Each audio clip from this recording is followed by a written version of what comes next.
All right, hi, my name is Maddie. I'm really excited to present to you guys today. So my research question is, does the lack of female mentors in engineering affect the gender gap in the field? So I'm going to start off by talking about a mentor of mine, Hannah Starbuck. So last year I thought it was a good idea to take Math 3 and pre-calculus at the same time. I was never very good at math to begin with, although I really wanted to be good at math, and I liked the idea of being good at math at some point. I just didn't really know when that would happen. So I was really intimidated at first, and I never did very good on the worksheets or assignments the first month of class. And Hannah is also my advisor, and I've had her since I was a freshman, so we've known each other pretty well. So she's helped me 2 years prior, before taking her class. So one day I was sitting down, I was watching the clock waiting for class to be over because it was 7th period, and everyone doesn't like 7th period because it's the end of the day. And Hannah makes eye contact, and she says, "Hey, like, can we work on some of these quiz corrections after school?" And I said, "Sure." And I wasn't too psyched about it, but I couldn't really tell her no because she's helping me for free, and why not? So we waited for all the kids to file out of the room, and Hannah went over to her computer and turned on the instrumental version of La La Land. So that's the slide. And she says she only listens to the instrumental version because she says it's less distracting, but I mean, let's be honest, who doesn't get distracted when they hear Ryan Gosling sing? Right. So she sat next to me and gave me a pat on the back, and she was congratulating me for doing good on the quiz. Excuse me. So I was really confused because teachers have never really congratulated me on doing something poorly. So I was a little confused, and she showed me how to fix some of the problems, and it was really simple. So yeah, and that's kind of like when I knew, like, oh, she's a really good mentor of mine.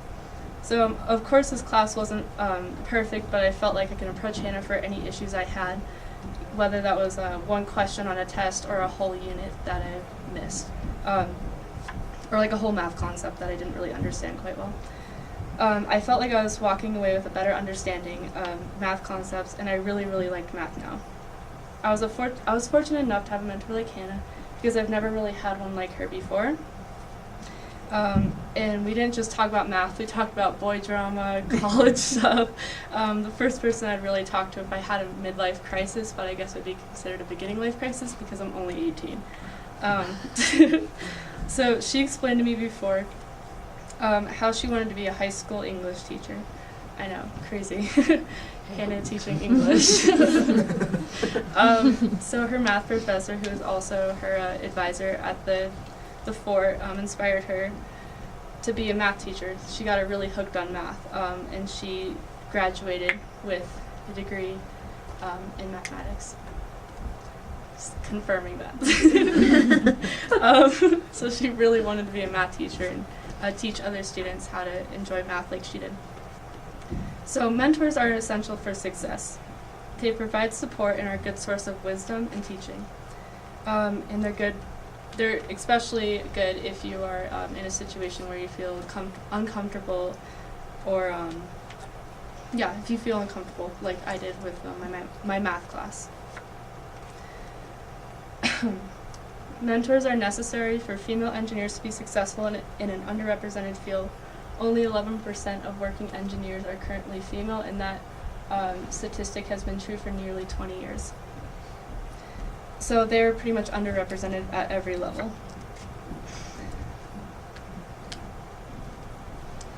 Alright, so before engineering was recognized as a formal profession, women with engineering skills often were recognized as inventors. In the 19th century, women who performed engineering work often were looked upon as curiosities by male counterparts. So this is a picture of Ada Lovelace. She translated an article about an invention by Charles Babbage. She introduced many computer concepts, and she's considered to be one of the first computer programmers. So Ada actually owes a lot of her success to her mentor/tutor, Mary Somerville.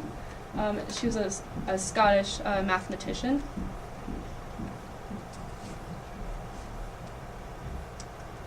Alright, So in the start of the World War II created a major shortage for engineering talent as men were drafted into the armed forces.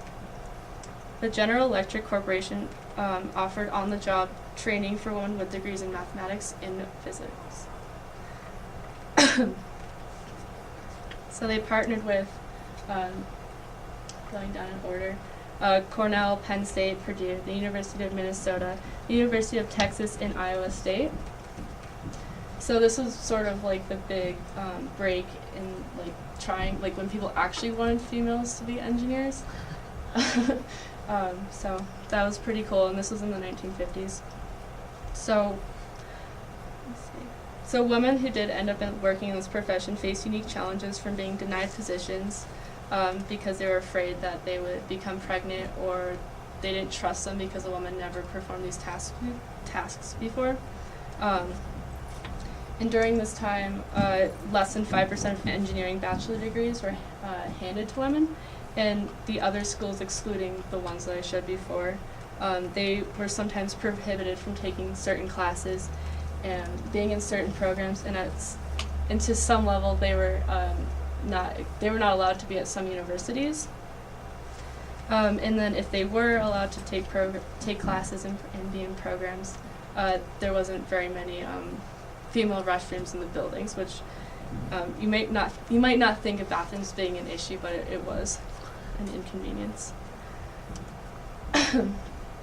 So the Society of Women Engineers was founded in the 1950s. It was located in a few cities and universities where there was a small concentration of women engineers: Washington, D.C., New York, Boston, Philadelphia, and Detroit.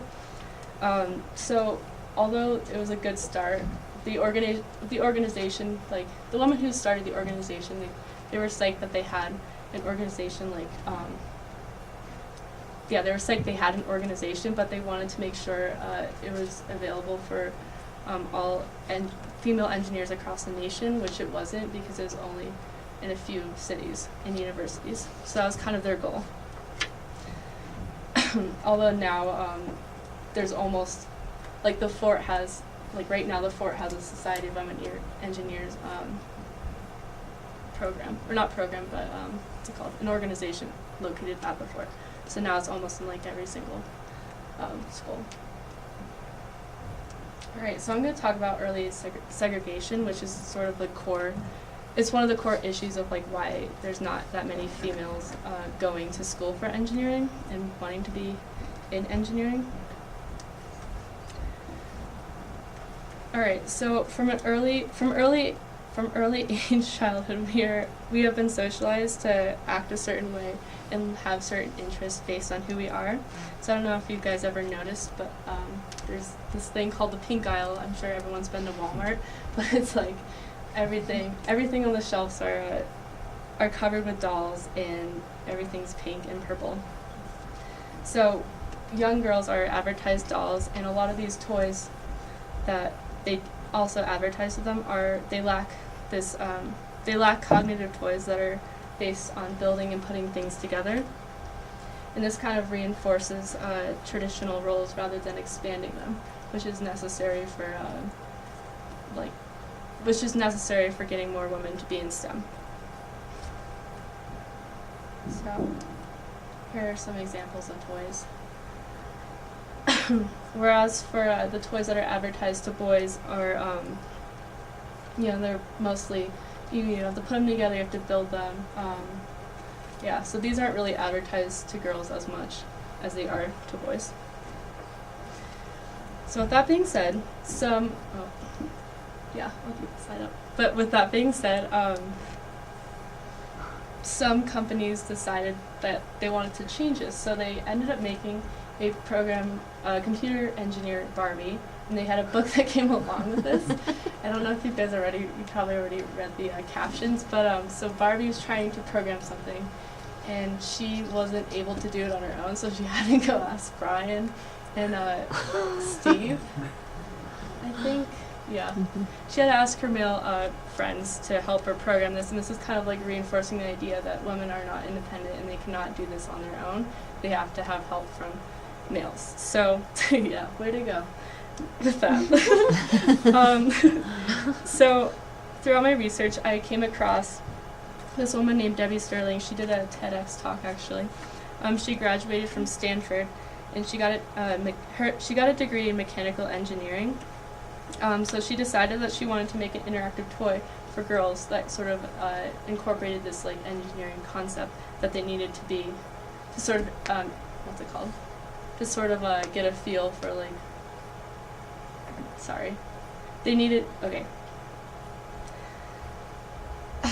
Yeah, so she wanted to make a toy that sort of incorporated these like engineering concepts that were more targeted for girls.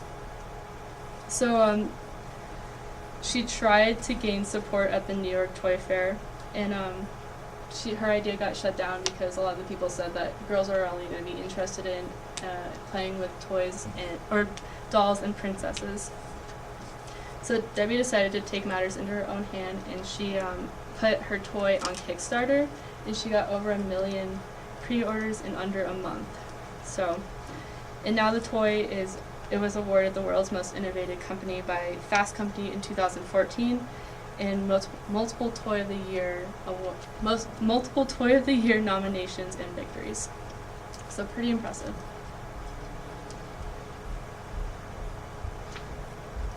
So another organization, this is another organization called Girls Who Code, and it's an organization that teaches young women how to code. So they have a couple headquarters around the nation, and what you can do is you can apply for this program, and they will fly you out to one of their headquarters, and you get to stay there for 3 weeks with other girls around the same age as you, and you are taught like how to code with like professional computer programmers, and it's really, really awesome. And most importantly, it's free. So they also have after-school clubs, and there's one in Farmington, and their whole mission is try to get they want people who live in rural areas as well to like have access to opportunities like this. So that's why there's one in Farmington at the community college. And their whole idea is just trying to get girls to be more involved in computer science, and yeah. So now I'm going to begin to talk about mentorship at the collegiate level.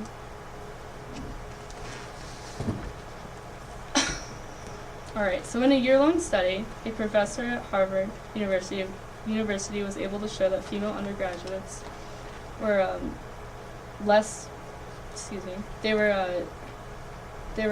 they felt less motivated. They felt more motivated, self-assured, and less anxious. So as you can see here in this graph, the one with female mentors. So there was let me start over. There was 150 participants, and 50. They broke it up into thirds, and they gave a third of the girls or of the participants a female mentor, a third a male mentor, and then a third no mentor in there with the control. And these are all students who are aspiring to graduate with an engineering degree. So this is a graph showing the middle of the year, which is the end of the first semester to the end of the year. So that's why they're not starting at the same place. But you can see that there's a gradual increase of feeling like women belong here when they are assigned with a female mentor. And then when they're assigned with a male mentor or no mentor, there's a more significant decrease. And they're almost parallel, so with this graph alone, you can see that even with a male mentor, they still felt like they didn't belong in the field.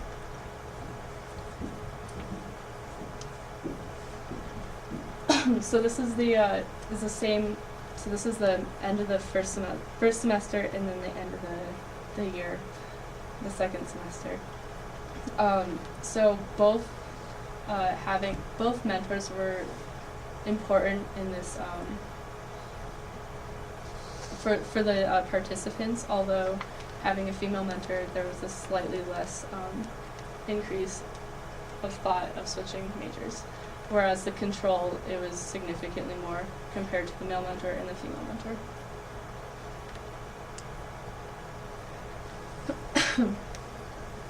And then this is probably like the most exciting information that I was able to find. But so the control around, like, I would say 89% of the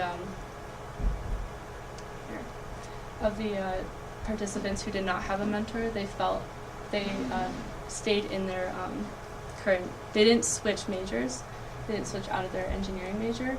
And then with the male mentor, like 82, I would say, they stayed in. And then with the female mentor, 100% of the participants stayed in their major, which was super impressive because that's like 50 participants. And it's really cool that all of them stayed in. So looking at this data, like none of the students' actual grades had no bearing on their odds of staying in engineering, in their engineering major, which makes you wonder how many brilliant minds have we lost from engineering and other STEM disciplines did not create that because we did not create spaces for them and did not provide them with mentorship that they need.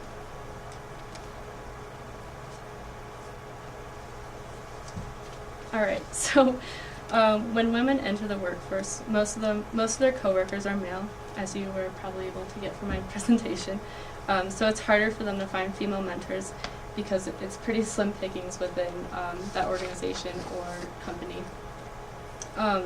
So many of them end up leaving the workplace because they feel uncomfortable with the work environment. The value of mentorship is irreplaceable. Finding a mentor in jobs will help us tremendously, leading to a higher retention rate. A mentor is not only someone who is willing to take the time to teach us techniques, but also someone who, who has an interest in our long-term advancement. Okay, thank you.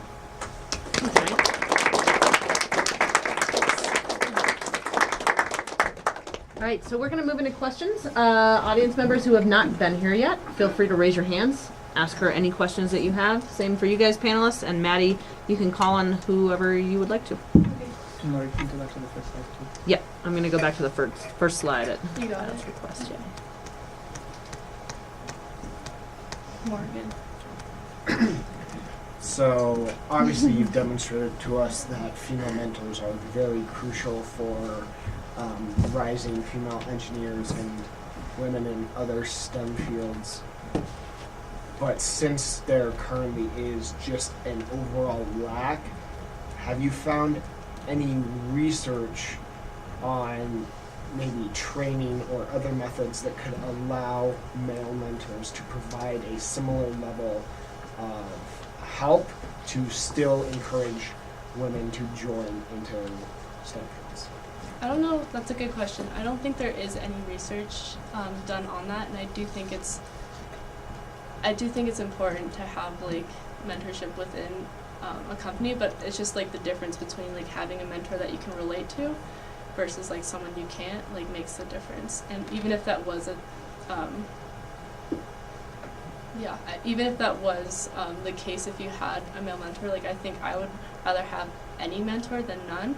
I think that makes a significant difference. But if you were to have a mentor that is female in a career that is mostly male dominated, I think that would be like ideal. Yeah. In the research that you did it dig into why female mentors are so important and like what's going on there that they are because they were so much more effective? Like what is happening there that is making them more effective? Well, I think like just knowing that like, all right, someone who is very similar to me is successful at doing that, therefore I can. I think like having that sort of like in the back of your mind,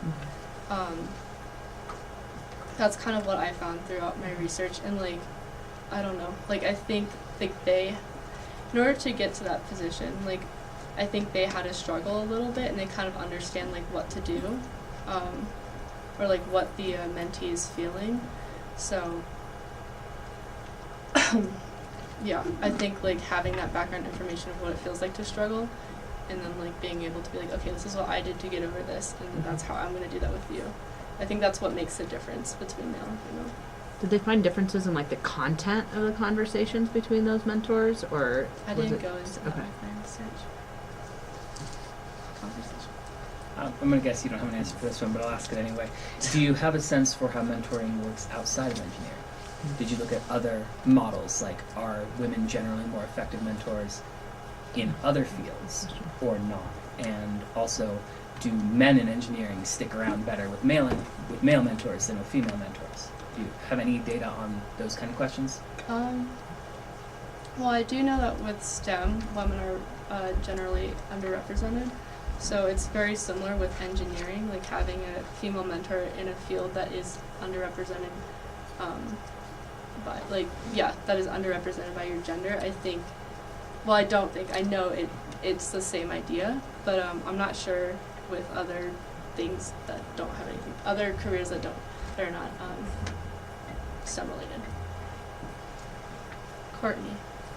I don't know if you researched this, but do you know if there was a bigger impact on having mentors early on in your life, or later on?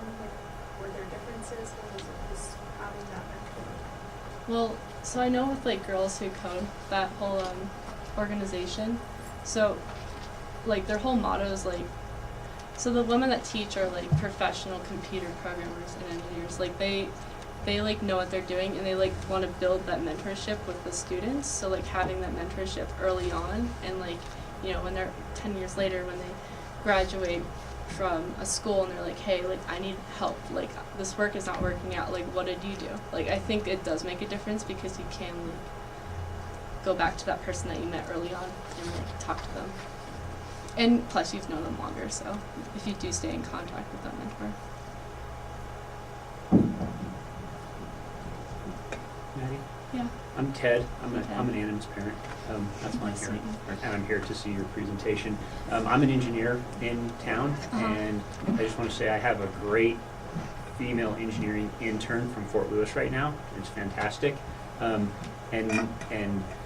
we have an environment that I want to ask you a question about. Okay. And the question is, obviously there's a lack of these female engineering or STEM mentors, but in our environment we have zero mentors for this person, but we have a good male-female mix in the general office environment. Yeah. And without having any statistics to support it, I believe that helps. Yeah. Even though the mentors may not be classified as mentors because they don't have the same job description or skill set, I think having the same gender co-workers is relatively effective.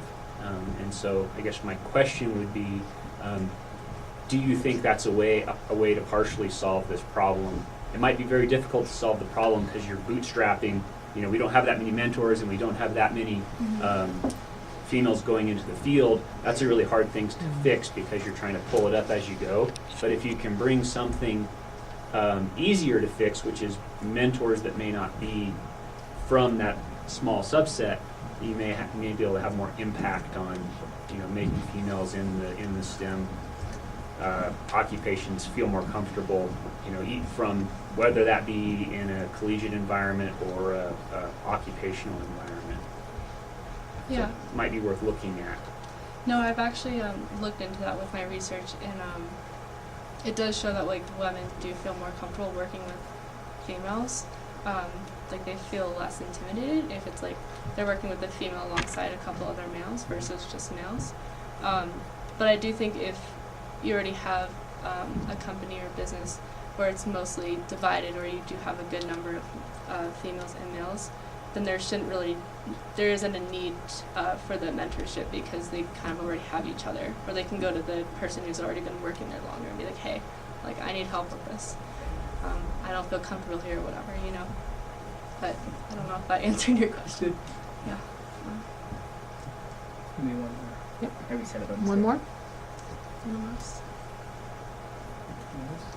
We don't have to do one more for fun of it. All right. That one's got it for you.